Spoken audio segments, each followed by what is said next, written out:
Hi there folks, it's Matt Hayson with this week's Market Wrap. As many of you would know, following our series, we've been commenting on the really low level of new listings entering the market, and things have really tightened up this winter. In fact, new listing levels coming onto the market here in Sydney are down 32.5% over the course of the last 12 months. Now, it's no wonder why so many buyers are suggesting to us that they're really struggling to locate that ideal property at the present time. Now, with such a low level of new listings coming onto the market, we are seeing increasing buyer demand right across the board. The number of buyers that are coming through our open home inspections, the speed in which properties are selling, competition, of course, at auctions, and then pressure on prices. And we're seeing within our market, values have increased between 1% and 5% over the course of the last 8 weeks. And also we're now seeing modest price increases across most of the Australian capital cities. So we can see that this low level of new listings coming onto the market is propping up property prices and buyer interest, but it's also this low interest rate environment, but particularly the dialogue which is coming out from RBA boss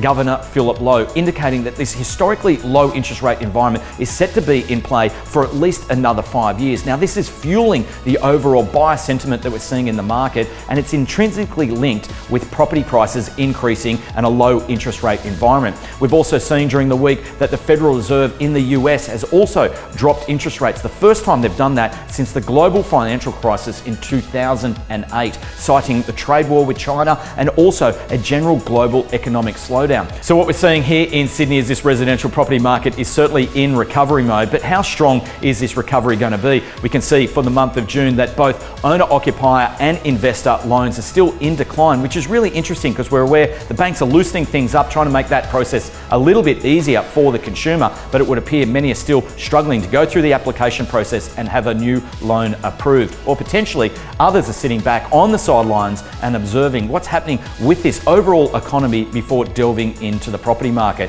So if anything, it looks as though we are going to see a cap on the level of growth in this renewed cycle, and you can see here on this graph there's still quite a long way to claw back in terms of real values from the price points we saw in 2016 and 2017. So it's certainly a very intriguing property market at the present time, there's no doubt about it, which leads us into this weekend. We've got some great properties open for inspection, and our entire team looks forward to seeing you out and about. Thanks so much for watching. I'll see you next week.